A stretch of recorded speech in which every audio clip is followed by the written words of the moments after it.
जय माता दी दोस्तों, स्वागत है आप सभी का एक बार फिर से। माँ भगवती की कृपा आप और आपके परिवार पर सदा सर्वदा बनी रहे। दोस्तों, अगर आप अपनी लाइफ में नया कुछ सीखना चाहते हैं तो चैनल को सब्सक्राइब जरूर करिएगा। हर माह में पूर्णिमा पड़ती है। इस समय अधिक मास चल रहा है। अधिक मास की पूर्णिमा 1 अगस्त को पड़ रही है। पूर्णिमा के दिन भगवान विष्णु, माता लक्ष्मी और चंद्रमा की पूजा का विधान है। हिंदू धर्म में पूर्णिमा का बहुत अधिक महत्व होता है। इस दिन पवित्र नदियों में स्नान करने का भी विशेष महत्व होता है। यदि आपके लिए नदी में जाना संभव नहीं है तो नहाने के पानी में गंगा जल मिलाकर भी आप स्नान कर सकते हैं।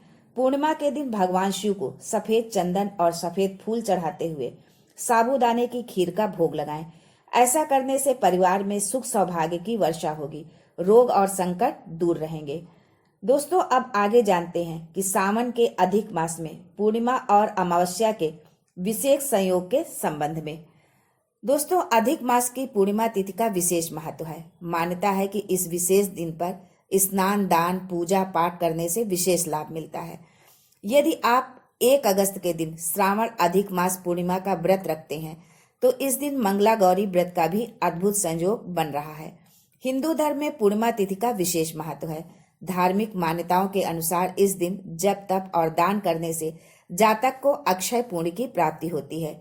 मंगला गौरी व्रत के अद्भुत संयोग के कारण कुछ विशेष उपाय करने से आपकी सभी मनोकामनाएं पूर्ण होंगी। वो कौन से विशेष उपाय हैं, ये जानने से पहले आपसे रिक्वेस्ट करती हूँ कि वीडियो को लाइक करिएगा, दोस्तों को शेयर कर दीजिएगा और अगर आपने अभी तक चैनल को सब्सक्राइब नहीं किया है तो चैनल को सब्सक्राइब करके बेल आइकन जरूर दबाइएगा। के दिन चंद्रमा अपने पूर्ण आकार में होता है। ये दिन माँ लक्ष्मी को भी अत्यंत प्रिय है। चंद्रमा माँ का सूचक है और मन का कारक है। चंद्रमा कर्क राशि का स्वामी है।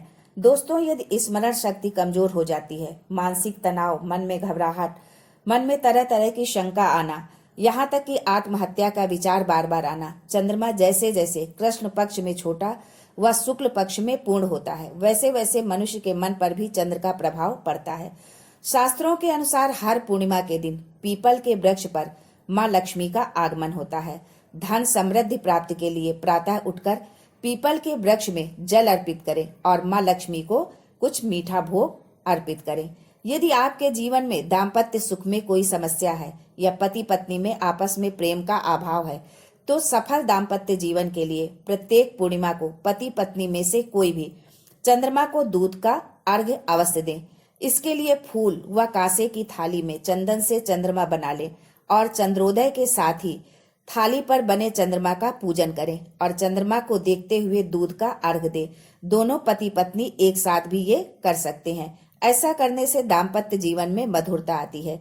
दोस्तों, यदि आप धन संबंधी समस्याओं से जूझ रहे हैं, आर्थिक तंगी में अपना विकराल रूप ले लिया है तो उसके लिए ये उपाय अवश्य करें। पूर्णिमा के दिन चंद्रोदय के समय चंद्रमा को कच्चे दूध में चीनी और चावल मिलाकर ओम श्राम श्रीम श्रोम सह चंद्रमाशे नमः अथवा ओम येम क्लीम सोमाय नमः मंत्र का जाप करते हुए अर्घ दें। ऐसा करने से आपकी आर्थिक समस्या धीरे धीरे समाप्त हो जाएगी। लक्ष्मी के आवक के रास्ते बनने लगेंगे। दोस्तों, माँ लक्ष्मी की विशेष कृपा पाने के लिए आप पूर्णिमा के दिन माँ लक्ष्मी के चित्र पर 11 कौड़ियां चढ़ाकर उन पर हल्दी से तिलक करें। अगले दिन सुबह इन कौड़ियों को लाल कपड़े में बांधकर अपनी तिजोरी में रख दें। यदि आप ऐसा करते हैं तो कभी धन की कमी नहीं होगी। इसके बाद हर पूर्णिमा के दिन इन कौड़ियों को अपनी तिजोरी से निकालकर लक्ष्मी जी के सामने रखकर हल्दी से तिलक करें। फिर अगले दिन उन्हें लाल कपड़े में बांधकर अपनी तिजोरी में वापस रख दें। आप पर माँ लक्ष्मी की कृपा हमेशा बनी रहेगी। दोस्तों, पूर्णिमा की चांदनी हमारे शरीर के लिए उतनी ही आवश्यक है जितना कि प्रातः काल सूर्य का प्रकाश। यदि गर्भवती महिला की नाभि पर चंद्रमा का प्रकाश पड़े तो गर्भ स्वस्थ होता है और होने वाली संतान चंद्रमा के समान सुंदर होती है। इसलिए गर्भवती स्त्रियों को चंद्रमा की चांदनी में कुछ देर जरूर रहना चाहिए। दोस्तों, अब आगे जानते हैं कि सावन के अधिक मास में किए जाने वाले विशेष उपाय के बारे में। दोस्तों, अधिक मास जब सावन के महीने में पड़े तो बड़ी से बड़ी बीमारी, बड़े से बड़ा रोग, बड़े से बड़ा कष्ट इस पूर्णिमा की रात को छूट जाते हैं। चाहे फिर वो दमे की बीमारी हो, श्वास की बीमारी हो, अनिद्रा हो, ये सब पूर्णिमा की रात को छूट सकता है यदि आप ये छोटा सा उपाय कर लें तो। दोस्तों, पूर्णिमा की रात को पीपल के 5 पत्ते लेकर उसमें खीर डालकर रात्रि को खा लेने से ये सारी बीमारी रुक जाती है, दूर हो जाती है, आगे बढ़ती नहीं है और कोई कष्ट नहीं होता है। जिन बच्चों के नेत्र कमजोर हैं, आई साइट वीक होती है, उन बच्चों को पूर्णिमा के दिन 12 बजे भगवान चंद्रदेव का दर्शन कराइए। 5 से 7 मिनट तक चंद्रदेव से नयन मिलाएं। इसके बाद पीपल के पत्ते में रखी हुई खीर जो चंद्रदेव के नीचे रखी हुई है उसे चटा दीजिए। फिर चंद्रदेव का दर्शन कराइए, फिर खीर चटा दीजिए, फिर दर्शन कराइए। ऐसा करने से नेत्रों की ज्योति बढ़ेगी और यदि नींद नहीं आती तो ये भी समस्या खत्म हो जाएगी। दूसरा उपाय, पूर्णिमा के दिन यदि आपके घर में खीर का प्रसाद बनता है तो आपके घर में कभी भी क्लेश नहीं होगा, प्रेम और सौहार्द का वातावरण बना रहेगा। ये उपाय प्रत्येक पूर्णिमा को करना है, ये नहीं कि एक पूर्णिमा को कर लिया बस। बहुत लोग करते होंगे पूर्णिमा का व्रत उपवास, एक समय फलाहार और एक समय भोजन। भोजन में खीर का होना जरूरी होता है, दूध की सामग्री होना जरूरी होता है। पूर्णिमा में पूर्णिमा व्रत शुरू करने का भी समय होता है। चैत्र के महीने की पूर्णिमा से ये व्रत उठाया जाता है।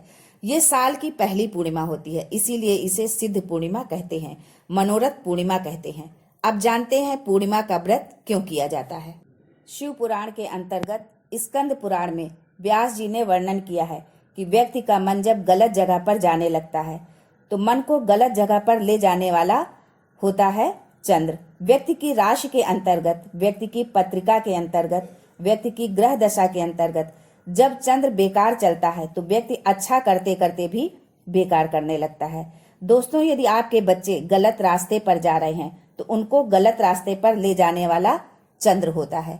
अधिक मास की 7 तिथियां, पंचमी, अष्टमी, एकादशी, प्रदोष, शिवरात्रि, अमावस्या, पूर्णिमा, ये वो तिथियां हैं जिनमें घी के 5 दिए अपने दरवाजे के बाहर केवल भगवान की भक्ति के लिए, शिव तत्व की प्राप्ति के लिए अवश्य लगाएं। लंबी बाती का दिया लगाना है। लंबी बाती का दिया वंश की वृद्धि करता है, लक्ष्मी की वृद्धि करता है, सुख समृद्धि की वृद्धि करता है और यदि कहीं पैसा अटक गया है तो वो भी शीघ्र मिल जाता है। दोस्तों, पूर्णिमा के दिन किया जाने वाला एक और उपाय, इसके लिए आपको एक चावल का दाना लेना है जो कहीं से भी खंडित ना हो, टूटा हुआ ना हो, और एक बेलपत्र लेना है, एक लोटा जल जो आपके घर का हो। ये सभी सामग्री लेकर आप महादेव के मंदिर में जाएं। मंदिर में पहुंचकर चावल का दाना अपनी मनोकामना कहते हुए बेलपत्र के ऊपर रखकर भगवान शिव को समर्पित करें। बेलपत्र जिसकी डंडी का मुख अपनी ओर हो, जिधर से चावल चढ़ाया है, चावल के ऊपर अपनी कामना करके रख दीजिए और चंद्रमौली भगवान का स्मरण करते हुए शिव को समर्पित कीजिए और एक लोटा जल समर्पित कर दें। नैनों में वो जल लगाकर अपनी कामना कहकर आपने जो कामना कही है उसे चंद्रमौली महादेव अवश्य पूर्ण करेंगे। अगली पूर्णिमा तब आएगी जब आपकी मनोकामना पूर्ण हो जाएगी। आज के लिए बस इतना ही। दोस्तों, मिलते हैं अगले वीडियो में, तब तक के लिए हर हर महादेव।